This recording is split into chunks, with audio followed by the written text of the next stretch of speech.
Hello, I'm Dr. Michelle Hubbard, Law School Admissions Consultant. Welcome to an overview of the law school admissions process.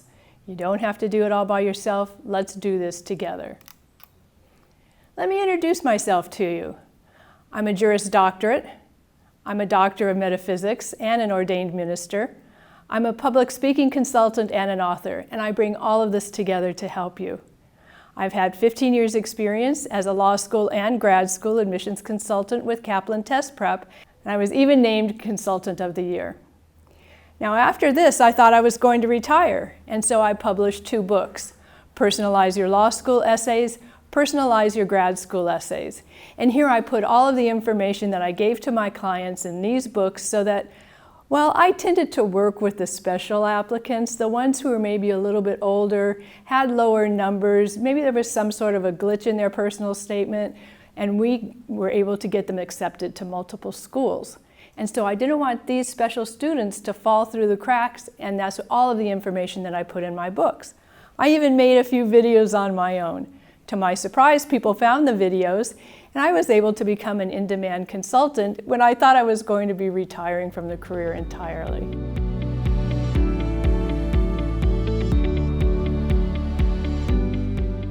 Now, before you get into the meat of your application, let's take a look at the LSAT. First of all, before you apply, take a look at how can you get your best score your first time out. Next, what is the usually accepted range of the schools you're applying to? And then last, how many times do you need to take the LSAT? What's the possibility of an addendum? Now, it's very important that you get, if at all possible, your best score the very first time you take the LSAT. So that tells you that is where your time should be focused right now. Even if that means you don't get started on your application portion yet, go ahead and focus on getting your best score possible on your LSAT the first time out. Now, it's important to know what's the range of scores that the schools that you're applying to are looking for. And here's a little tip that I've shared with clients. It's turned out to be very helpful, and I know it may sound a little bit odd, but within that range, pick a number, one number. Say it's 170. Have that number be on your forehead, ingrained in your mind. Have that be the number that you want to get. Have that be the number you own for that school. Funny thing, a lot of times that's exactly the number that people will get. And then last, how many times do you need to take the LSAT if you don't get that number and if you didn't get your best score your first time out? Well, one of the things to consider is an addendum.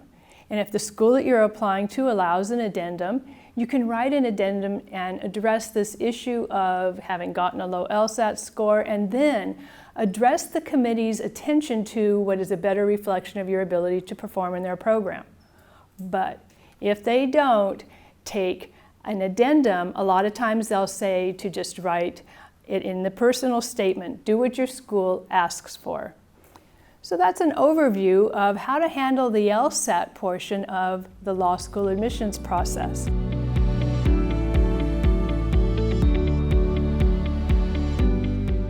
Okay, now let's begin the process. Number one thing, what school do you want to go to? Is there a place in your heart you want to go?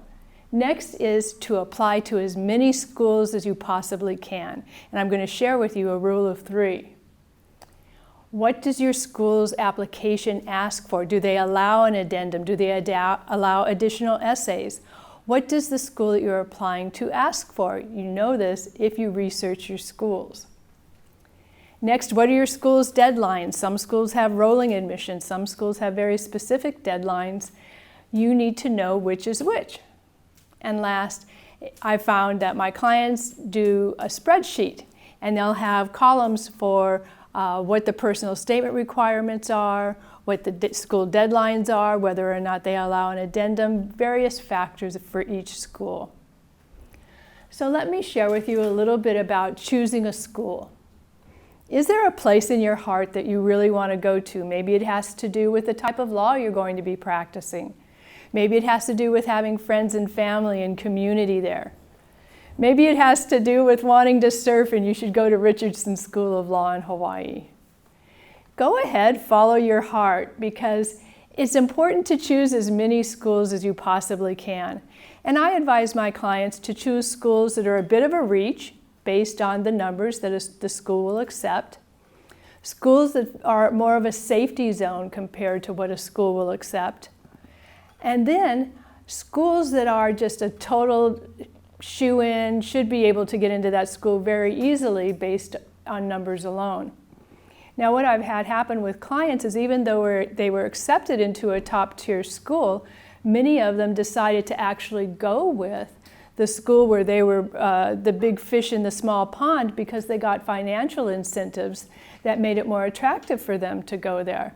So expand all of the options that you'll be getting as you collect your acceptances. Next, research your school so that you know what each school you're applying to is asking for. Do they allow an addendum where you can, in an additional essay, explain maybe some glitch in your transcript, some glitch in your application process that you would like to explain more fully than just as part of your personal statement? And then know what the specific deadlines for each of your schools are.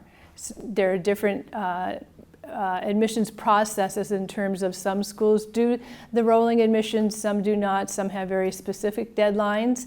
And you want to stay on top of these because if you miss it, then you've missed your chance to go to that school for this year. And then last, a lot of my clients find it very helpful to prepare a spreadsheet where they will have columns that address each of the different schools and each of the different distinctions between them all so they can in one place stay on top of them. It's very important to research your school ahead of time so that when you actually start getting into the meat of the application itself, you have a feel for what each of the schools that you're applying to asks for, and that way you can make your application more personal for them.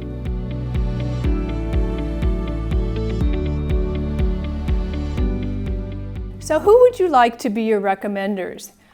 The recommenders are an important part of the application because it's a place where they can say something that may tie in with your personal statement and help make that stronger. They're also going to be saying very good things about you, so it's important who you choose. Now, an admissions committee definitely does prefer academic recommenders, but especially if you've been out of school for a while, the next thing they're going to be looking for is what are your professional recommendations like? Now, personal recommendations can be persuasive, especially if the recommender was an alumni of the school that you're applying to. But you want to keep your recommendations as best as possible consistent with something big that you might have made reference to in your personal statement, and let your recommenders know this. Most important thing is do not write your own recommendation. So let's take a look a little bit more specifically. An admissions committee does prefer to see recommendations from your professors. And that's even if you've been out of school for a while, they still would like to see some sort of a reference that says, I'm a professor, I'm someone who's in academics, and I recommend this person because I know that they know what it takes to be a good student. But it is also a good thing to have maybe another professional resume, your boss, someone who you volunteered with, especially if you have been out of school for a while and you've been pursuing a career. Whether the school is related specifically to law or not, is in the field of law or not, still your professional recommender can speak to lawyer-like qualities and it can speak to leadership qualities.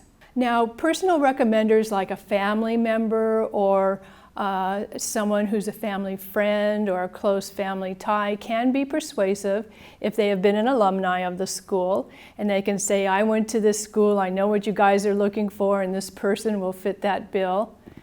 Having someone who just has great letterhead, perhaps is a senator, that alone is not going to make a strong impression for you. Admissions committees see all sorts of fancy letterhead all the time. What needs to be in addition to that is some very specific references to you. I've known this person for so long. This person volunteered as an intern for me and did these duties. Something that will add more than just a title to that type of a recommendation. Now, you can use your recommendation to strengthen your personal statement. So say if you're writing in your personal statement about a situation in a class that was very challenging for you and how you overcame it. If your academic recommender is the professor of this class and writes about how they witnessed you overcome this challenge with great ability and grace and perseverance, that's going to not only help your application in general, it's going to strengthen your personal statement. This is so important. Do not write your own recommendation.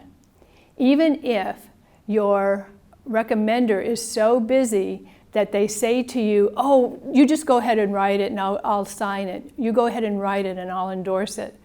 Do not do it, because admissions committee readers train their eyes to look for this sort of a thing. And so they're looking to see if how your recommendation sounds is similar to how your personal statement sounds, is similar to how the essays you write in your LSAT sound. And if it does, then your credibility is completely ruined.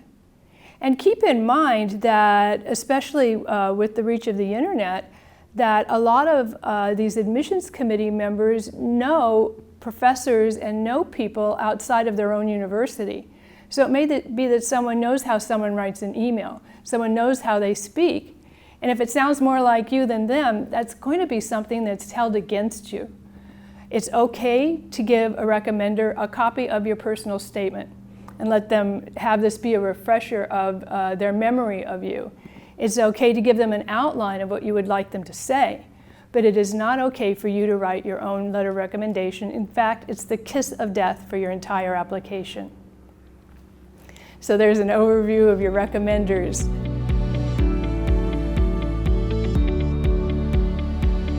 Now, the heart of your application.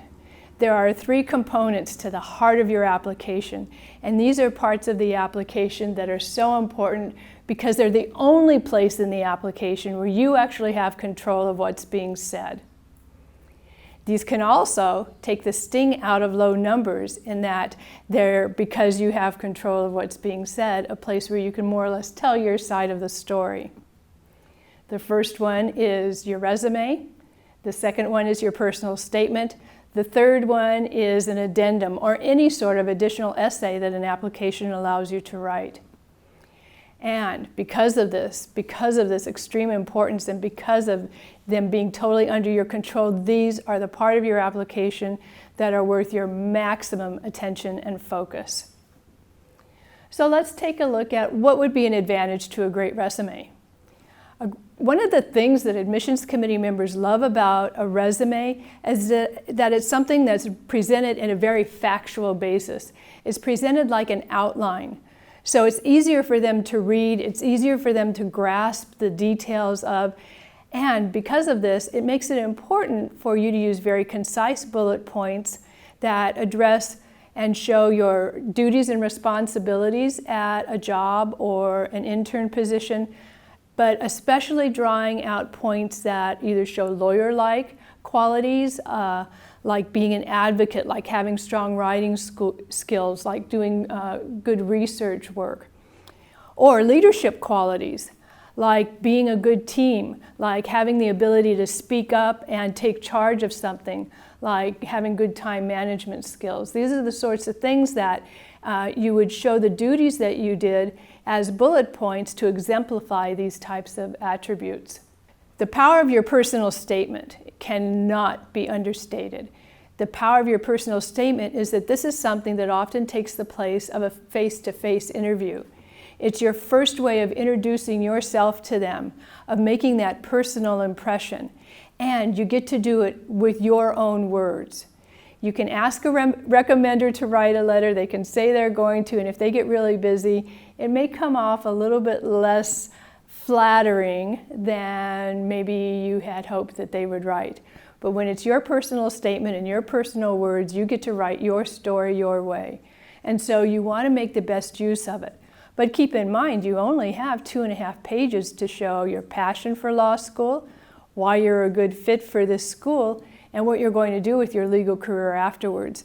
And this takes a few drafts to polish.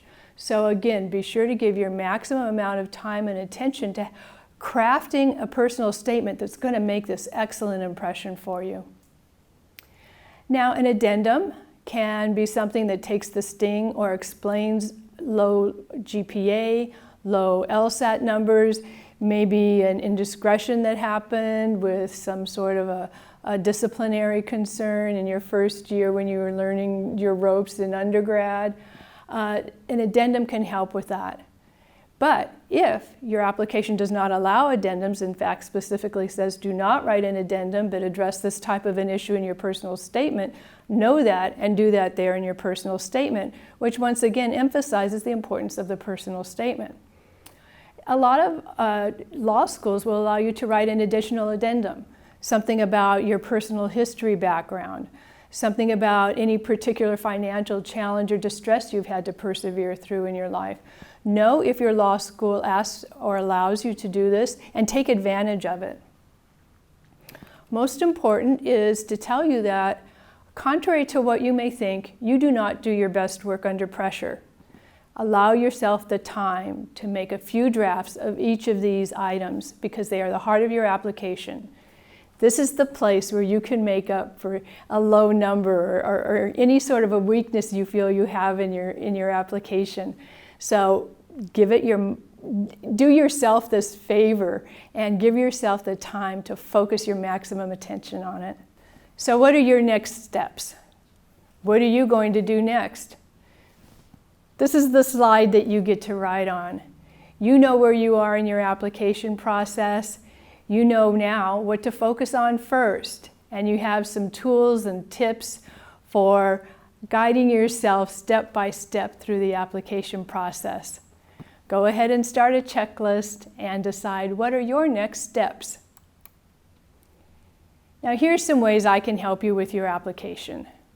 First of all, I have other videos that can teach you how to write your resume, can teach you how to write your personal statement, can teach you how to write your addendum, and a video on releasing anxiety that I know you're feeling around the law school process, along with all of the other changes in life. I've written a book, Personalize Your Law School Essay, and this book actually has samples of resume, personal statement, and addendum that were written by my clients who were accepted to multiple schools, including top-tier schools. This may be a good reference for you. Now, if you would like to have me as your personal admissions consultant, I am available for that, and I do have these hourly rates. I want to let you know that my rates do go up in November and even higher at rush deadlines. And I do this on purpose because I don't want you to rush. I don't want you to put that kind of pressure on yourself or, to be quite honest, on me. But if you do, I can definitely help you. So here's the ways I can help you with your law school admission. Now I want to thank you for watching this video. Most important is to appreciate yourself for taking this big step in your life, the sacrifices that you've already made to get to this point, and to start deciding what are your next action steps going to be. Get clear on them. Next, email me with your questions.